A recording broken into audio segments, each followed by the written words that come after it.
Thank you so much, Leah. So excited to be here. And thanks to everyone who's here. It's so exciting to see what you've put in the chats, where you're coming from all over the world. I really, reiterating what Leah said, Zoom is pretty amazing that we can all be here together, sharing this experience tonight, and couldn't be more excited and happy to be here with you all. I'm gonna share my screen for a quick presentation. All right. How does that look? A thumbs up if that still looks good? Okay, awesome. So many thumbs. Well, welcome everybody. Tori and I are so excited to be here to share with you our experiences with WWOOF and as staff members of WWOOF-USA to also share kind of the ins and outs about WWOOF and how you can get started. With that, I want to introduce myself. My name is Jenna. I actually work for WWOOF now as our membership program manager, and I've been in this role for about 2 years, but my experiences with WWOOF go way before that. I learned about WWOOF about 10 years ago, and I was already interested in organic farms, but was just starting to want to travel. And so WWOOF really drew me in as an opportunity to connect with people internationally in a really deep and meaningful way by visiting farms while going abroad. So I've WWOOFed in Tanzania, Thailand, and Cambodia. I'm excited to tell you a little bit more about those experiences later on. As an ambassador, I also visited over 68 host farms in the US, interviewing the host farms, taking photos and making short video clips of the farms and expanding our program in that way. I've even hosted a few woofers. I have a small cabin in South Dakota, and I'm really appreciative that I've had the experience to both host woofers and be a woofer at host farms. So really excited to be here and so excited to share some of these experiences with you. Awesome. Well, hello, everyone. As both Leah and Jenna have said, thank you guys so much for joining. My name is Tori Fetro. I'm the Outreach and Marketing Manager for WWOOF-USA and have worked for the organization for, I think, around 9 years now. I've also woofed on farms across the US in several states, anywhere from a day up to a week or two. And then I've also woofed abroad in Greece, Italy, and Iceland, which I'll be sharing a little bit more about in a few slides. But yeah, really excited to be here, share more about WWOOF with you. That's the way I first heard about the program many years ago from people that I met while I was backpacking across Europe and staying at hostels and on the train and all those fun pre-COVID activities that I can't wait to get back to. But hearing about other people's stories from farms made me really excited to give it a try. So hopefully this presentation will do the same for some of you who may be looking to travel on a budget, experience different cultures, different ways of life, live with local organic farmers, and yeah, contribute to the farm while learning wherever it is in the world you might be interested in visiting. Awesome. So for the next 30 minutes or so, and Jenna and I are going to try really hard to keep this to 30 minutes. We love talking about WWOOF, but we'll definitely do our best. We are going to be going over how the program works in over 130 countries around the world. We're going to talk a little bit about our global community, talk about the different aspects or what the different aspects of WWOOFing looks like, including meals and accommodations that are provided, would be provided to you as a farm visitor or woofer, as we refer to them. We'll go over what you need to go woofing, how to find a farm that is the right fit for you. We'll be sharing a few pieces of advice, and then we're really, really excited to answer any questions that you have about WWOOF. So please feel free to throw those into the chat box so we can get to them at the end. And yeah, we'll go ahead and dive right in. So for those who might not be familiar, WWOOF stands for Worldwide Opportunities on Organic Farms. And the organization is part of a worldwide effort to link visitors with organic farmers, promote an educational exchange, and help build a global community conscious of ecological farming practices. And here at WWOOF, we help connect absolutely anyone, regardless of age, regardless of location or experience, anyone who's interested in traveling and living and learning on an organic farm, garden, community, ranch, homestead. We help connect them with really experienced and passionate host farmers all around the world for a cultural and educational exchange in a really safe, inclusive, and welcoming environment. And the WWOOF program, currently it can be found in over 130 countries. Opportunities to visit and live and learn on these farms, they really range anywhere from an afternoon or a day on a farm in your local community, all the way up to weeks, months, a full semester, an entire growing season, or oftentimes even longer on a farm anywhere across the country or around the world. And many of our WWOOF hosts are able to welcome people year round to the farm. So Jenna will go into some of the different learning opportunities and projects on farms in just a few slides, but the first step to getting started with WWOOF really is to purchase a WWOOF membership with the organization in the country in which you physically plan to WWOOF in. So even though I live here in the US, if I wanted to go WWOOFing in Spain, which I do desperately, I can't wait until we can do that again, I would sign up for a membership with WWOOF Spain. And WWOOF is run on a national basis. So at this time, there's not a global membership.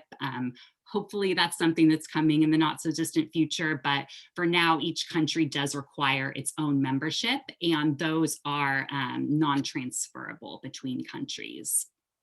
So how it really works, no money ever changes hands between host farmers and WWOOFers. The general WWOOF agreement in the exchange is that for each half a day that you are on the farm you're visiting, in exchange for half a day's help with whatever projects and tasks that the farmer has going on, the WWOOFer receives food for 3 meals per day. They receive accommodations on the farm. And then of course, also that hands-on training and education working right alongside the host farmer. And we will go into that a little bit more in just a few slides. All right, here's just a few examples, a tiny sampling of some of the experiences that can be had on WWOOF farms around the world. As Tori mentioned, WWOOF is a global community and you can go WWOOFing in over 130 countries. So of course, the different types of farms, different types of activities and tasks and people you can meet and things that you can do in your free time are incredibly abundant. As a global community, Tori already mentioned that WWOOF organizations mostly operate on an individual basis. The landing page for all WWOOF organizations worldwide is WWOOF.net. This is super important. If you want to go WWOOFing and you want to explore those opportunities around the world, check out WWOOF.net. I'll show you in the next slide what their destinations map looks like. But from there, you can not only learn more about the program, but you can locate the country's organization that you want to go WWOOFing in, which is a great first step, not only for registering as a member with that country, but also just exploring the various host farms that they have.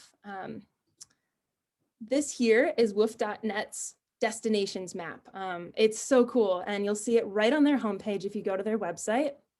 And by clicking on one of the countries on this map, it'll tell you where that website is for that WWOOFing organization. And most WWOOF organizations are per country, like for WWOOF-USA, WWOOF Spain, WWOOF Canada, for example. But for some countries that only have a small number of host farms, they are collaborating with WWOOF Independence. And WWOOF Independence is also accessible right here from WWOOF.net. So as Tori said, we're working towards a global or at least multi-country membership, which would be so awesome in the future. But for now, you just want to make sure that you're signing up with the right WWOOF group based on where you want to go WWOOFing. Awesome. Thanks, Jenna. So who can be a WWOOFer? Hopefully, I want to make it really clear the answer is absolutely anyone and everyone. There is no previous experience required at all. There is no upper age limit when it comes to WWOOFing. Our members are college students, they are full-time workers, part-time workers, people who are currently unemployed. We have single parents with a child or children who go woofing, families, friends, partners, coworkers, retirees, high school students taking a gap year. We have people from really remote areas, people from cities and urban areas, especially in the last year. We've seen a lot of remote workers and digital nomads who are woofing while working from the farm. Same goes with students whose classes have all moved online. So it really is the full spectrum when it comes to WWOOF members around the world. And it was so hard to choose only 6 photos for this slide, but here are just a few of the many beautiful faces of some of our WWOOF members, hosts and woofers alike. Awesome. So gonna break it down for just a minute or two and share basically the 5 main components of the WWOOF program. This includes meals, accommodations, different projects and tasks on the farm, what free time can look like, and then a little bit about our community. So we will start with meals because if you're like me and experiencing the local cuisine of a place is definitely a top priority, get ready. Some of the absolute best, also some of the most unexpected meals of my life have taken place on WWOOF farms. And so as part of the WWOOF exchange, as the woofer, you would be provided with 3 meals per day every day that you're on the farm. And that includes weekends as well as your days off. And oftentimes meals are prepared and shared with other woofers and your hosts. So there's just a constant exchange of recipes and people making dishes from their home country or local region. And it's just so fun. Also so incredibly delicious. Not to mention, I did not grow up on a farm or even with a garden of any sort. So the level of satisfaction that you get going out the front door, harvesting everything you need from the farm or the garden for a salad or spring rolls, just, a few minutes before you're all gathered around sharing that meal together and eating it is something that I think is really impactful. I totally agree with Tori when it comes to food. When I get really hungry, I daydream about the meals that I've had on WWOOF host farms. They're unreal. And I want to talk a little bit about accommodations. This is another part of the WWOOF exchange. And one of the most incredible things about just budget travel and having that deep cultural experience is that as a woofer, you're not paying for your meals or your accommodation for the period of time that you're at this host farm. And so it's a great way to save money, but also have this incredible experience of learning and growing culturally and, in regards to sustainable living and organic farming. So accommodations range and vary a lot. Here's just a few pictures of what woofer accommodations can look like. They can be very rustic. I've definitely slept in a tent as a woofer before, and they can be very glamorous. I've stayed in the most incredible glamping wall tent I've ever seen. I've stayed in hosts' guest bedrooms and in private woofer cabins as well. In Thailand, I stayed in an individual bamboo hut that had a roof that was made traditionally of leaves woven together with a bamboo thread. It was incredible. And those are the things that you'll never forget is, sometimes not just the meals that you're having, but the place that you're sleeping as well. So with accommodations, another great thing, and we'll get into this in a few slides, but you can actually search for specific types of accommodations when you're looking for a host farm. So host farms do include that information on their profile. Usually they also include photos in addition to a description. But if you have a specific type of accommodation you're looking for, we have a filter for that, and it's incredible. You can be picky and find host farms that are just a perfect fit for you based on so many different factors, but including accommodations. Additionally, woofer activities while at host farms. The great thing that sets WWOOF apart is our focus on organic growing methods and sustainable living. And so the activities that you're going to be involved in while you're woofing are going to be centered on activities that support the farm.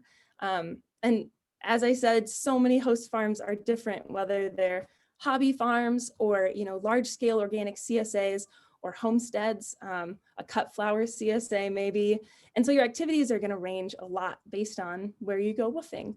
The Thailand photo here is an experience that I had at a Thai farm, helping harvest bamboo and preparing it to build another woofer housing unit, one of those bamboo huts that I mentioned earlier. And in addition to those activities, there's also just the aspects of helping out on a farm, sharing meals, taking turns preparing meals, and helping out with farm tasks. So Tori mentioned that, part of the WWOOF exchange is helping out at a host farm for about half a day, or 4 to 6 hours a day is what we like to say. And that 4 to 6 hours is different at every farm. It could happen all at once, or it could be broken up. Especially, I know farms with animals, they might have morning and evening chores with the animals. And so really, talking to a host farm before you visit to figure out what their woofer schedule is like, and when those activities happen and what those activities are like is a great idea. In addition to using our filters, which we have an activity filter as well, to make sure you're finding a farm that fits your interests, and is going to be a great fit for you. One of my favorite things about woofing is what you get to do in your free time. These are some photos that I've taken and that other woofers have taken from experiences they've had when they're not helping out on the farm, but when they're exploring the local area. And so with helping out, half a day and having at least 1 or 2 days off per week, you have lots of time to explore the local area. And the great thing about farms is that they're usually rurally located and they're probably not a major tourist destination. I mean, certainly some of them can be, but most of the farms that I visited were way off the beaten path. Especially when I was in Tanzania, I was visiting a host farm that was in a location that most of the other people I was meeting at hostels had never heard of. And in our free time, we visited a local hot spring that I don't think would have been in a Lonely Planet book or in any other Googleable site, but it was an incredible experience. And we were able to go with the host and to have just that really special experience that, I'll never forget. Awesome. I love everything about what Jenna just mentioned. I love a lot of things about WWOOF in general, but for me, I think personally, my favorite part of every WWOOF experience I've ever had is the people that I've met and the friendships that I've walked away with. The community aspect of this program is something that's really, really special. I'm in touch every week with woofers all across the country who are on farms with people who were strangers when they arrived. And then over the course of a few weeks or even a few days, you grow really close to these people. You learn so much from working and living alongside them. They could be from the same area as you, but more likely they're from a different state or region or country. And I think that's something that's really fun. While I was woofing on a host farm here in California for about a week, I arrived and was immediately greeted by a woofer from Ohio, a few woofers from the East Coast, a woofer really near from where I grew up, and then this amazing couple who had traveled all the way from New Zealand to woof at this specific host farm. And about these friendships, we hear the same thing from the host farmers themselves. Farming can be really, really isolating, and it's hard for most farmers to leave their farms even for an afternoon. So hearing that WWOOF and experiencing how WWOOF brings people together from all these different cultures in a big way brings the world to these farms. And I think that's something that's really neat as well. All of that being said, we have a lot of people who are looking for a solo WWOOF experience, which is great. I've also done that personally. And we have, or there are a ton of hosts all around the world who can only accommodate one woofer at a time. It's really easy for people to find those hosts as well when you get in our host farm directory. So if that's more your speed, please know that that is absolutely possible and encouraged as well. All right, so what do you need to woof? Overall, there isn't a ton that you need to actually go woofing, and people's experiences really vary depending on where they want to woof, of course, how long they're traveling for, what they're looking to do in their off time, during their trip or away from the farm. But there are a few things you need to make sure you have prior to departure, starting with a WWOOF membership, again, with the country that you plan to physically go woofing in. Signing up for a WWOOF membership, super quick and easy to do online at any time. We also recommend, of course, having travel funds to get yourself to and from the farm, as that is your responsibility as the woofer. I have talked to people who have traveled across the entire US over a few months. They woofed on farms the whole way, so they were able to do it on a really small budget. And I've talked to a lot of other people who've saved up to woof for several weeks or several months abroad. So again, travel funds really does depend on the type of experience that you're looking for. In regards to transportation with WWOOF, again, that would be you as a woofer would be responsible for getting yourself to and from the farm. Hosts are typically really helpful in picking woofers up from the nearest train station or bus station or airport. But again, definitely something that would be great to check in and discuss with your host about prior to arrival. Travel insurance, especially right now, something we definitely recommend. There are some WWOOF organizations, WWOOF-USA is one of them, who offer short-term and really affordable travel or insurance that you can purchase when you sign up as a woofer. So know that that's an option. When it comes to attire, seasonal weather projects can really vary from farm to farm throughout the year, depending on where you are. So whenever you do decide to go, where you decide to go, attire might look a little different. So it's a great thing to check in with your host farmer about. They should be able to give you all the details on that. You'll need a form of ID. And then last but not least, a great attitude. It always sounds cliche, but it goes a really, really long way. Awesome. So you might be thinking you're ready to go woofing, or at least dreaming about a future trip. So we want to tell you how to get started. You're going to need to find a farm, first of all, and thankfully for some amazing websites that we have out there, it's pretty easy to do so. From woof.net, which I showed you earlier, going to their destinations tab and finding the country that you want to go woofing in, making sure that you get to their website. And then the great thing about these WWOOF websites is that before you even sign up to be a member, you can search their host directory. You can see what opportunities are available on farms. You can use search filters to search for specific farms, all before paying for a membership. Of course, paying for a membership allows you to contact those host farms and actually kickstart your journey. So as you can see from a variety of different WWOOF websites, the host directory not only provides information about the hosts, including, without even clicking on their profile, their location, a little bit about their farm description, and also information about their reviews. Also, there is a interactive map that you can use if you want to actually search in a specific country for an area that you want to go woofing in.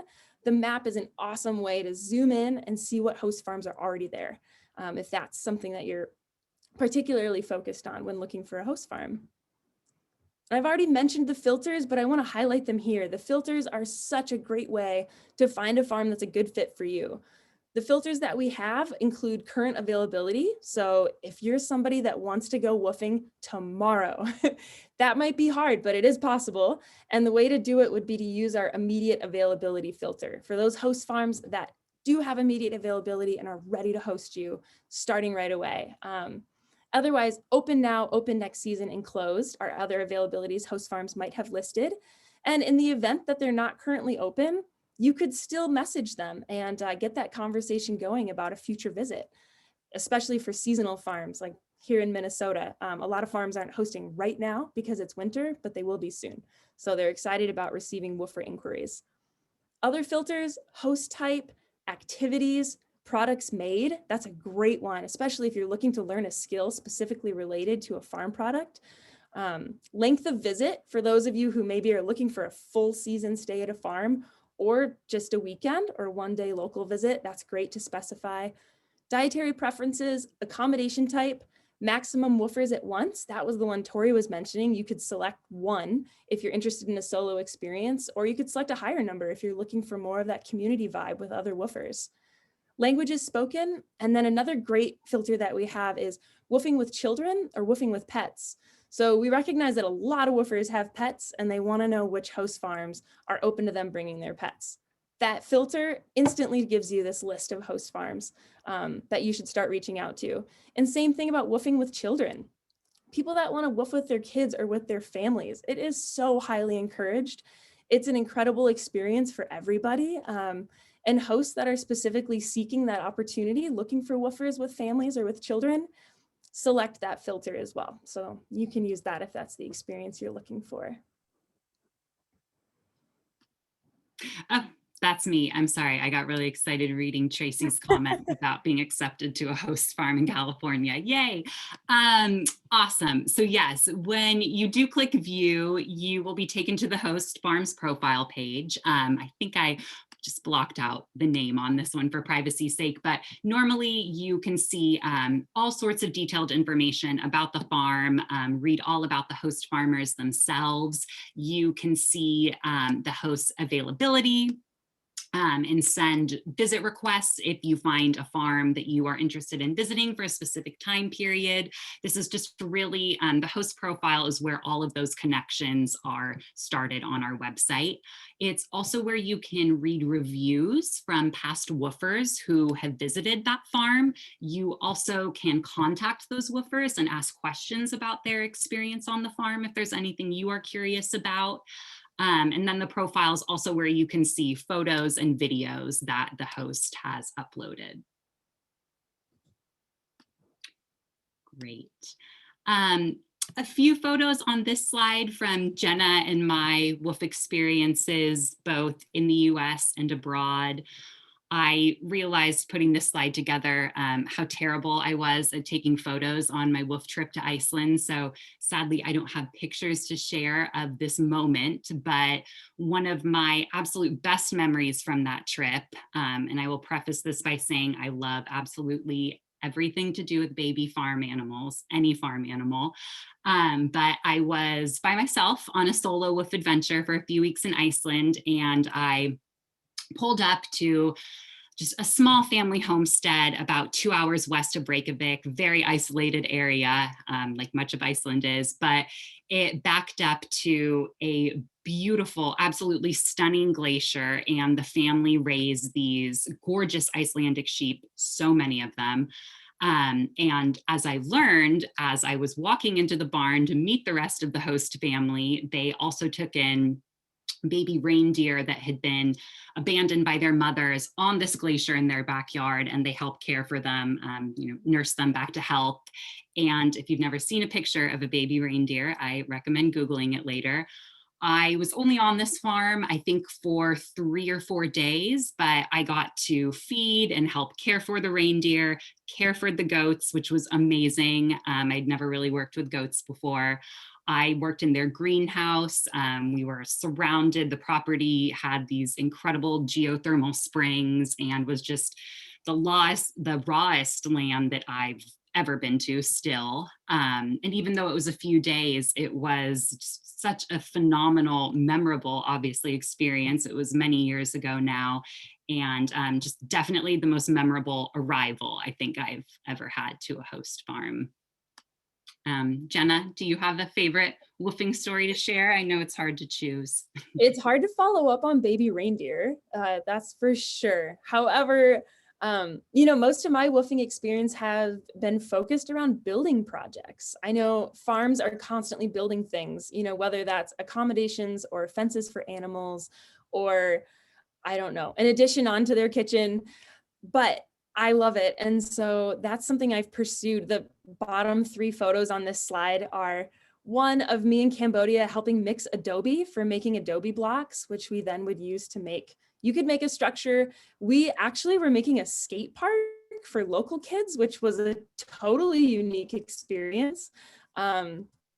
And then the one on the right was an example of that roof that I was talking about earlier in Thailand, where they actually take leaves and then cut thin strips of bamboo and use it to weave the leaves together. And it makes a roof structure. I mean, it's totally incredible to have these experiences associated with natural building around the world. And then my favorite photo is of the woofer Mario. In the middle bottom photo, he's hanging out in a wheelbarrow. When I hosted woofers, Mario was my first woofer. And my favorite part about this is that he helped me finish my cabin at my homestead in South Dakota. And he has now gone on to buy land in Alaska and build his own tiny cabin. And he and I are in frequent communication. But what I love the most is that I couldn't have finished my space without his help. And what he learned helping me build a cabin has now resulted in him being able to create a space for himself. So it's these lifelong connections and skills that you learn that influence, what you do going forward. That is probably my favorite part about woofing. Awesome. Love that. Okay, well, we wanted to close out with just a few tips that we like to share with people who are thinking about giving WWOOF a try, especially for the first time.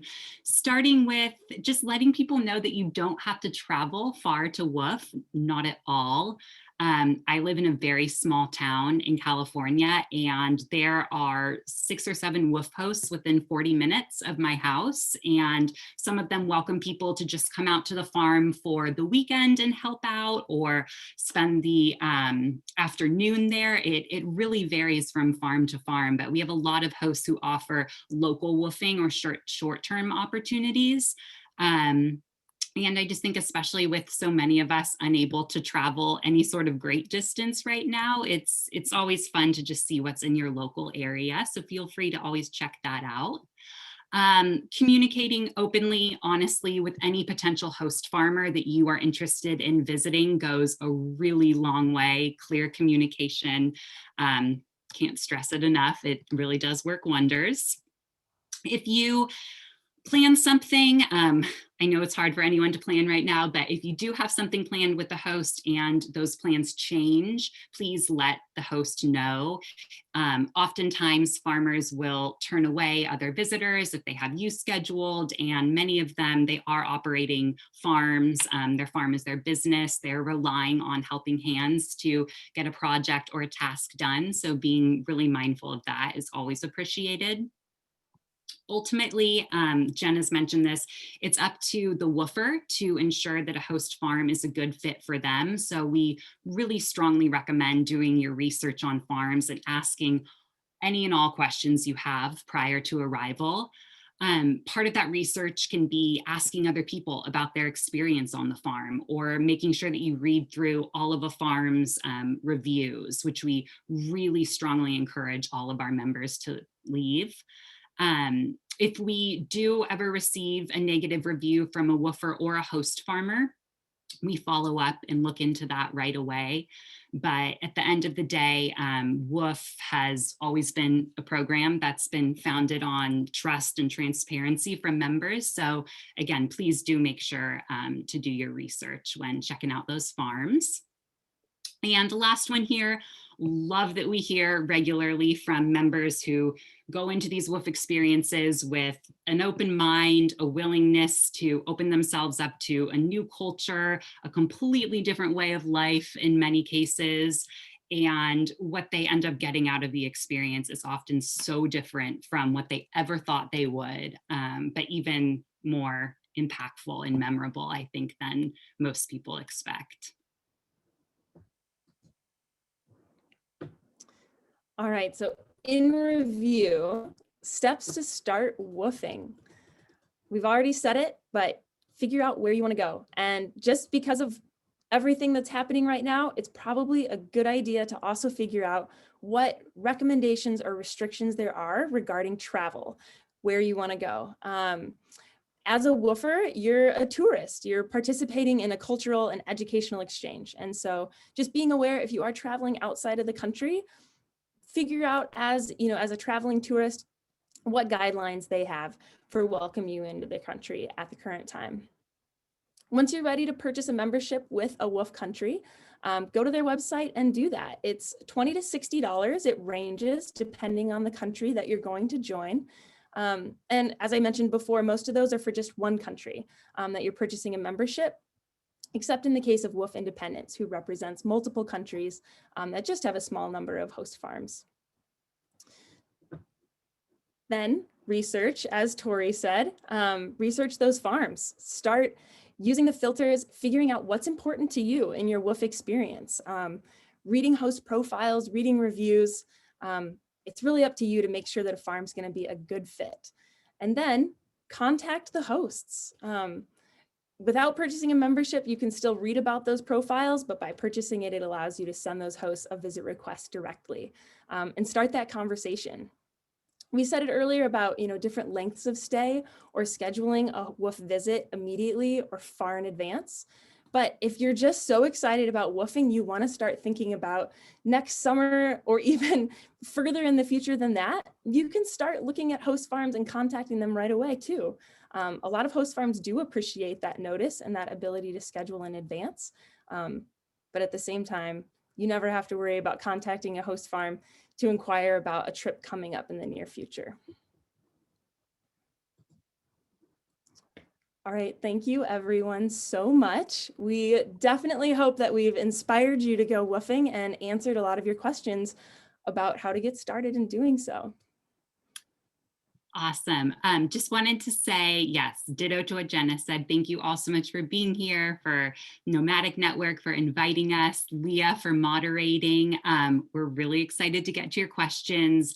Last thing, just want to make sure that you all know how to get in touch with us if any questions pop up. So here are Jenna and my email addresses. Those emails will of course come directly to us. If you have any questions, looking for additional WWOOFing tips, want to share where you end up WWOOFing, we always love hearing about that. And I hope you'll always feel free to reach out, any of you.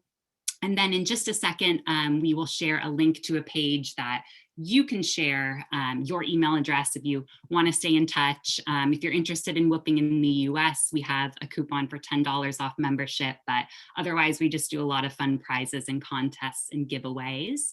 And then of course you can always find both WWOOF and WWOOF-USA on social media. We love hearing and sharing stories from our members on farms all around the world. So if you do end up WWOOFing, I hope you'll tag us so we can follow along. And yeah, thank you all so much again for sticking with us and being here tonight. This was really fun. Thank you both so much. I am capturing the rest of the questions and dropping your emails into the chat. So if you missed the last slide, everyone, I have Tori and Jenna's contact info in the chat there. Super easy. It's just their name at WWOOF-USA.org. We have so many wonderful questions. That was an insane presentation because you chalked in a lot of great information. And we have people coming with what they want to know to get started. So I think I'll start off with, we got a lot of questions about membership fees from or memberships in general, fees from Anakrati, Connor, Manjuma. They want you to reiterate, it has to be paid for each country separately. Can you buy them monthly or are they only yearly? What's the membership price range? How does it differ for each country, etc.? Sure, I can take that question. Yes, those are all great clarifications. I know I just mentioned that memberships are $20 to $60, but what I should say is that each country has their own membership and it lasts for 1 year. A membership fee is for 1 year. We don't offer monthly memberships. And so for WWOOF-USA, our annual membership fee is $40. And if you go to WWOOF.net and visit different countries' WWOOF websites, you'll find out right away what their annual membership fee costs. Right.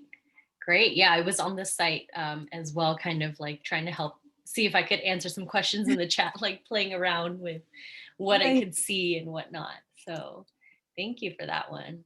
All right. So Luke has a question. Actually, this one's interesting. When WWOOFing in a different country, would we need a work visa or a travel or tourist visa, as we are not strictly employed, or what is the rules on that?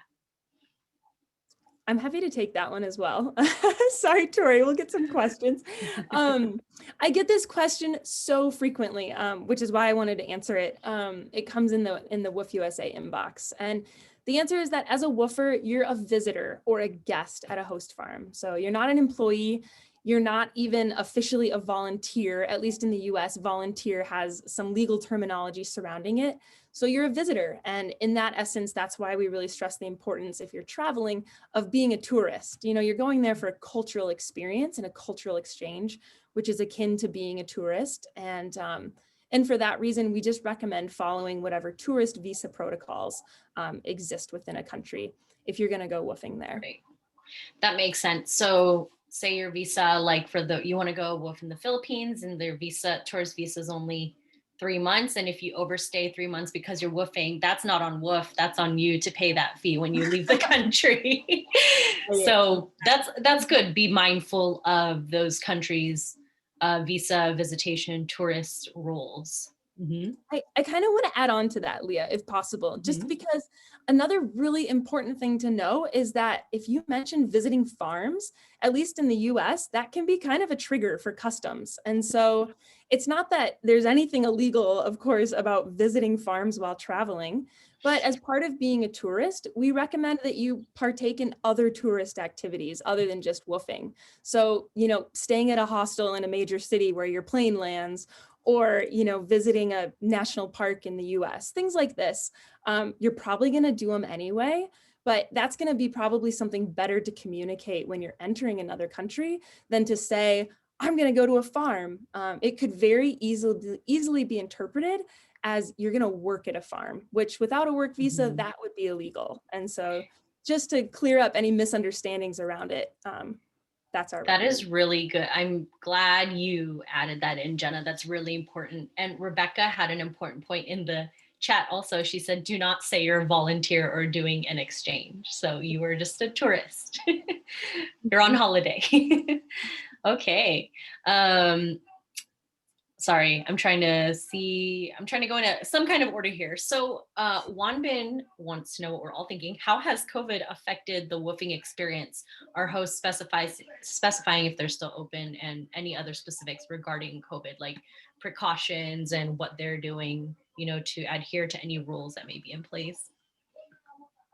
Yeah, I can take this one, and then Jenna, if you have anything else to add, please feel free. But yeah, hosts have been amazing for the last year. We've been in constant communication with them. I can speak for in the US, when COVID first happened, a lot of our farms closed to woofers to just allow themselves time to put different safety protocols and practices and procedures into place. It seems at this point that the majority of them have done that. A lot of our farms, especially right before the spring season, the majority of them are now open to woofers. They're actively looking for people to come visit and volunteer. We've also asked our hosts to really clearly state in their profile, or at least in communication with woofers when they reach out, to share those COVID safety protocols and procedures. But again, it's something that our members have taken really, really seriously. We've had thousands of people woofing all across the US over the last year, 0 reported cases of COVID. A lot of our hosts have you know, some of the things that they put into place are a little bit different from what they've done in the past. Some of our hosts are requiring woofers to stay a little bit longer, you know, not having so much turnover on the farm, which makes sense. We've definitely had hosts over the last year that have asked woofers to practice, you know, physical distancing once they arrive on the farm, which luckily is a super, super easy thing to do on a farm because you're outside anyways. A lot of our hosts have separate accommodations and, you know, guest quarters. So I think we've been really lucky in the sense that they've been a really safe place for people to be.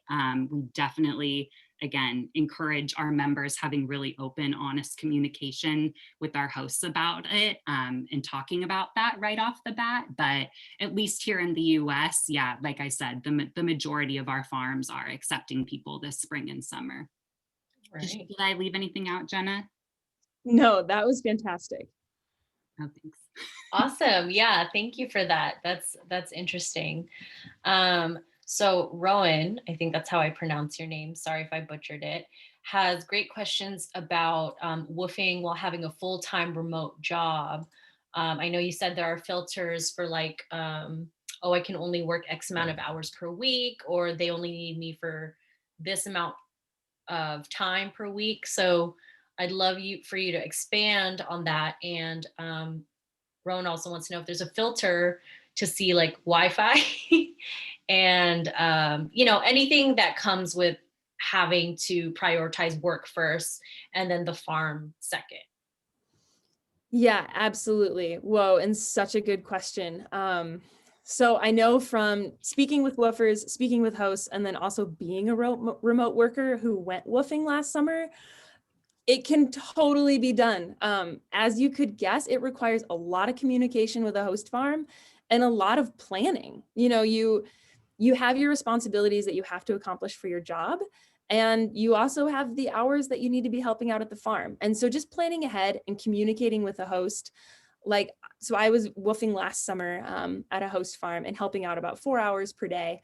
And there were frequently days that I had meetings for my job. And I just gave the farmer, as much notice as possible when those meetings were going to happen so that she could plan her schedule accordingly to know when I was available. And then in regards to filters, we don't specifically have a Wi-Fi filter, but we do have a good idea. Maybe it's a good idea. Honestly, yeah, but here we do have a really good filter, which is really close. We have a remote study and remote work opportunity filter. And we ask hosts to only select that filter if they can fill these two things. One being that they're willing to work with somebody's schedule who might be taking classes online if they're like a remote student, or having meetings and accomplishing other tasks online if they're a remote worker. And also that they have Wi-Fi and that they're willing to share it. Yeah. And the one caveat I will say is that Wi-Fi can vary a lot. And so if you're a remote worker and you know what your Wi-Fi needs are, be really specific with a host farm about hours of the day and bandwidth and all these other things related. I know that I actually just work from my hotspot, which has made it incredible to visit host farms. All I have to know is, can I get 2 bars of AT&T at your farm? And if the answer is yes, I can be working from the farm. So that is yes. Awesome. Sorry, Tori, did you want to add? No, I didn't. Sorry, I was typing to somebody in the chat. But I will say that I personally, over the last year, have lost track of the number of woofers that I've talked to who've been students who are distance learning, so they had their class schedule, and then remote workers who, like Jenna said, planned it ahead of time with their hosts and just developed the coolest schedule where they would, help out for 3-4 hours in the morning and then complete their work, take their work calls in the afternoon. And the people I've talked to, at least, it's worked out really, really well for a lot of people who are ready to get out of their house and work from a very different, beautiful place. That sounds amazing. Thank you both for those detailed answers. I know there's a lot of thank yous in the chat as well. So that's really cool. That gives also a lot of us hope to be like, yes, we can go out there with a full-time job. So that's wonderful. Kaylin has a question about WWOOF Korea hosts, and I'm sure, countries may differ, but Kaylin said some of the WWOOF Korea hosts say they only provide 2 meals and 1 meal is provided by yourself. So, does that vary from country to country or from farm to farm? How does that work? Tori, okay, I can jump in. I can just say yes, there is variation. Certainly. And I haven't woofed in Korea, but getting in contact with the WWOOF Korea coordinator, that's something that you can do through each WWOOF country's website, is send questions directly to their coordinator. So for WWOOF-USA, that's me. I answer questions that come in through the contact form on our website. And so that's a great question for the coordinator. And then also I'll say, at the time that I was woofing in Thailand, hosts were asking for $4 a day from woofers to just help out with meals and accommodations. And, I knew at the time that technically that wasn't the non-monetary exchange of WWOOF. And I don't know if that's the current situation with WWOOF Thailand, but it was something that I felt was such a small amount for me to help them. And so, yes, I do think that there's some variation in the WWOOF program.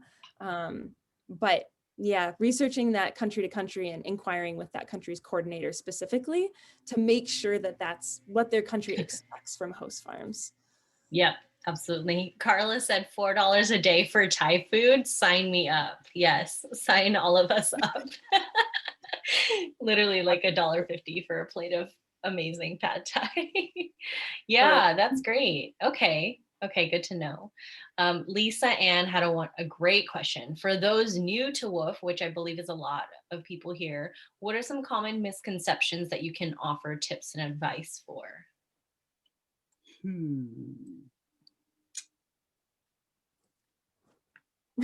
A really good question. Mm-hmm. Misconceptions. I think a question that I receive pretty frequently from people on social media is that you have to have experience in farming or gardening or agriculture in some way, since you are going to live on a farm.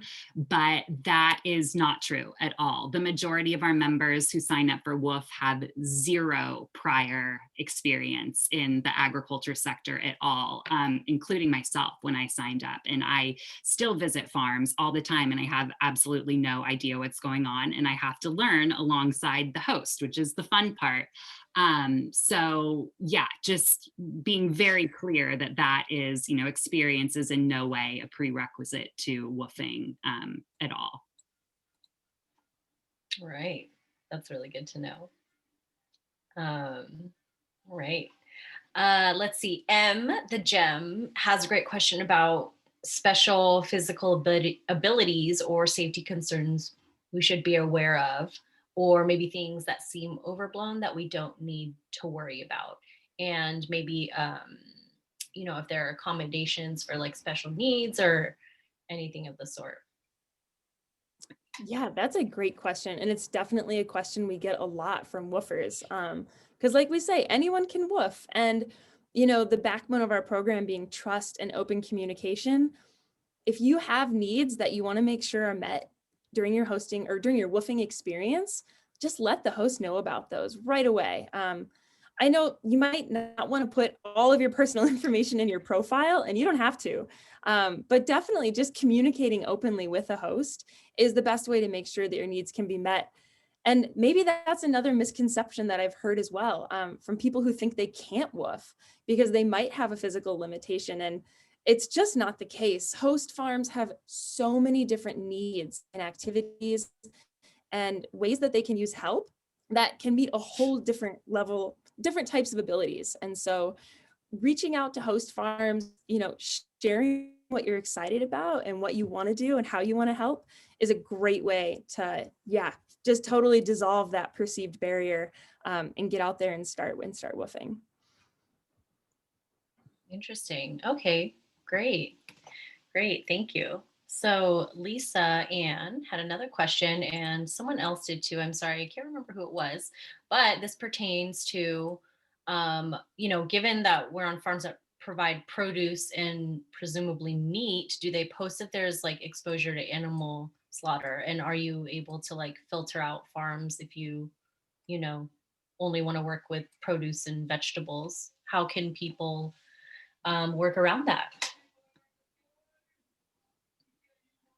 Jenna, okay, sorry. I get very distracted by the chat. Those are all things you can use filters in our online directory for. Same goes with dietary preferences or needs. I think I saw a question about that. Again, lots and lots of options on there. If you want to make sure that you are not on a farm with animals, super easy ways to exclude those hosts. Is there anything? Jenna? Yeah, I want to hop on and add that one of the really awesome things about the WWOOF website is that there's forums where you can share these ideas and ask questions really openly. And so if I've had woofers contact me who have specific types of hosts that they're looking for and other host farms that they know they wouldn't feel comfortable at, and I've asked them to post in the All WWOOF forum. And it's amazing because they post in the All WWOOF forum about the type of farm they're looking for. And saving them the time of having to specifically look through all these host farms and filters, it allows host farms to read that forum topic and contact them directly. And it's really common for, both directions, that a host farm will put themselves out in the forum with a special project or opportunity that they have coming up so that woofers can read about it and contact them, or woofers looking for specific opportunities too. So frequently for, very specific situations, the forums are a great way for people to connect. Oh, good. Good to know. Yeah, Sarah just popped in the chat. There's also a veganic farming filter if you want to be sure that there's no animal use on the farm, which is really cool. Sarah is also our coworker and another experienced woofer. Thanks, Sarah. There you go. Thanks, Sarah, for dropping knowledge in the chat. Okay. Brian wants to know if you have use of laundry facilities, lots of dirty clothing. I can speak from personal experience on host farms that yes, I have always had access to laundry facilities if that was something that they had on the farm. Mm-hmm. I don't think there's a filter for that, but it could be something that I'm sure hosts would appreciate you asking about in your contact with them when you're sending that visit request. They should be able to answer that one pretty easily for you. Very cool. Yep, that makes sense. And let's see, Grant wants to know, how does one not get overwhelmed with all the options and narrow it down to what they'd like to do? Grant said, I'm not sure what's important to me. Maybe for someone who's starting out, it's overwhelming or there's a lot to think about. Also, actually, I'll add something after this. Like, what if you go to a farm and just realize it's just not for you? Like, can you have an early out, or how does that work? Whoa, two very different questions. Sorry. It's just like, wait, this is probably a good one. It's been on my mind. I'm like, wait, what happens if, what are the chances? But I'm like, what if you just realize it's not for you, or this place isn't, or you have to go home to an emergency? Absolutely. Maybe I'll answer that one first. Yeah, go ahead. Any order you want. Come back to the overwhelming host directory. Yeah. Okay. Yeah, and so that's the important part, going back to as a woofer, you're a visitor, right? You're not an employee. You don't have a reason that you have to stay at a farm if for any reason you need to leave, right? Like a family emergency, or it's just not working out. Obviously communication is key. And so the ability to let a host know that something's not working out, I would say most of the time, those issues can actually be resolved just by communicating them. And I get that it can be really nerve-wracking with somebody that you haven't met before, and now you're living in their space and working and eating with them, but just communicate. That can help a lot.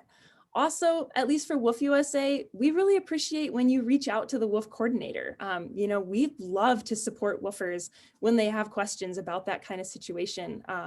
And we love to step in and provide support in all the ways that we can. But if you need to leave, that's another great reason. I think we mentioned this earlier, but having a backup plan, just because like in California this past summer, there were a lot of wildfires, and woofers, unfortunately, were having to evacuate areas that they were woofing in. And so just because you never know what's going to happen, we do always recommend having a plan. If you need to find immediate accommodations in that area, how are you going to get there? Can you pay for it? Just having all of these things in mind in the event that you did need to leave or wanted to leave unexpectedly. Tori? I just wanted to add on to that, Jenna. I think what you said, is so great and so important. And it just made me think, when I've been working abroad, especially when I've been by myself, it goes back to that research and planning phase. I am a big planner, so I knew, where my host farm was. I knew the nearest town or the nearest hostel, or I had bookmarked other host farms in the general area in case anything came up. It was just, I never needed to use them, thank goodness, but it was just really reassuring to know what else was out there, what else was nearby. And as Jenna said, that was the case for a lot of woofers out west here last year with the wildfires, and everyone was able to find placement on other farms, which was awesome. So yeah, again, sound like a broken record, but doing research and being prepared, it makes you feel better. Yeah, I think that's really important in any case. So it's also good that it's, you know, just reusable advice for when you go woofing as well. So thank you for that. And then the overwhelming one. Yeah, totally. I get it. Oh my gosh, where do you start? That is the hardest. For me personally, I've always had an idea of location. And so that's been where I've started, is I had an idea of where I wanted to go. And then I started looking at host farm profiles in that area. If you're so wide open that you could just go anywhere in the world, I would actually recommend checking out either like social media, looking for featured farms. There are definitely a lot of farms that get featured in WWOOF social media because they have cool projects going on, or they just really need woofers right now. And so those farms that are being highlighted are a great place to start. At least for WWOOF-USA, for registered woofers in our forums, we have a featured farms list that changes every month. And it's a list of farms that are eager to host woofers. And that's where I would tell anybody to go who was looking to woof right away and wanted a great place to start. That is so cool. Thank you. Yeah, destination would also be a great thing, because you can think of like your free time maybe and say like, oh, where else would I want to experience? Absolutely. Yeah, great. Hopefully that helps Grant and anyone else out that feels overwhelmed at the amazing possibilities by looking at the website. So let's see. There were a few questions that came in just now about travel insurance. I know that's really important to answer. So Tracy wants to know, is travel insurance through WWOOF only for situations that might happen during transit, or also once you reach your destination? And then Christian wants to know, does membership include travel insurance? Yeah, it really varies by who's providing your travel insurance. So Tori mentioned that we actually offer a travel insurance add-on when you register as a woofer with WWOOF-USA. And so that travel insurance company is called Volunteer Card. They're incredible. And to answer Tracy's question, it's not just for what could happen during transit, but it also is for, you know, illness or injuries that could happen during your woofing stay. So that's a great travel insurance plan for those who are woofing here in the US. And then depending on where you're going and which travel insurance company you go through, I think it's just going to vary a lot based on who's providing the insurance. All right. Thank you. Okay, I think we'll do one last question here. Thank you to those that have stayed on for a few minutes past. I know there's a lot of great information being spilled here. So Tori and Jenna are happy to answer any other questions that come up after this if you want to reach out to them directly. So Luke we're taking the last question. Are there certain times of the year that are better or worse for newbie farmers, planting versus harvesting time, etc.? Jenna, do you want to answer that? You're a farmer. Yeah, for sure. Okay. Yeah, so I would say woofing can happen year round. Obviously seasons they have a huge impact on farming, but I'll speak from my Minnesota farmer perspective and say that right now we are tapping maple trees and making maple syrup, and farmers want help. It's like the coolest spring, very super seasonal farm activity. And you know, here in Minnesota, we have a short growing season. So after this, the veggies are going to go in the ground. They're going to come out in September and October, and then everything's going to shut down for 3 or 4 months of the winter. And so, you know, picking out a farm based on those seasonal activities that they have is a great way to help. It said a newbie farmer, and I guess, I mean, really any time is a great time to help a newbie farmer. But looking at, you know, seasonality and the area that you want to visit is probably a good time to pick when you want to go woofing. Cool. Great information there. Thank you, Jenna. I'm just dropping everyone a lot of their contact information in the chat, and then also how to connect with WWOOF on different platforms. So if we didn't get to your question, just reach out directly to Tori and Jenna, and I'm sure they are super happy to answer your international and domestic questions. So thank you so much, both of you. This was so incredibly informative, and it was a lot of information, but seriously, I'm about to go do this like this weekend, because I had never really considered it. Like, I've volunteered in hostels, but like bartended, which is way different from working on a farm. So I was like, wait, I want to work on a farm. This sounds great. And I swear everyone else feels the same way right now. They're so hyped. So you guys made the chat awesome. Thank you so much. Well, with that, I'm just going to close out with a couple of slides here, everyone. Just a couple of updates and announcements as we wrap this up. Okay, so like I said before, if you found value in this presentation and this community, we encourage you to join the Nomadic Map Patreon, and you get all these perks listed on the left side. It's incredible. I've been part of the Patreon for almost a year now. Oh goodness, ever since COVID started. And it's been wonderful getting to be a bigger part of the Nomadic network. And there's different levels as well. So you can go ahead and check those out. These are upcoming events. You can also find them at thenomadicnetwork.com/events. You'll see we have a couple happy hours tomorrow. We even have our partner events with Wonderful and Impact Travel Alliance up on the site. And I think we have all of them planned out through June. So we got a great couple of months coming up for you guys. And we started a book club as well. Next book club presenter is Rachel Friedman. Nomadic Matt himself will host these. And it's not too late to get the book. We recommend bookshop.org to get And Then We Grew Up. And we will have our chat with her, book club chat with her, on Wednesday, April 7th at 12 p.m. Eastern time. So it would not be the same if it was just Tori, Jenna, and myself talking about woofing. You guys all came with your amazing questions, and they were happy to answer them. And I loved hearing everything about what I can do all over the world and even in my own community. So again, thank you so much, Tori and Jenna, and thank you out there in the audience. You guys definitely made my night tonight, and bring a friend next time. Thank you, everyone. We'll see you soon.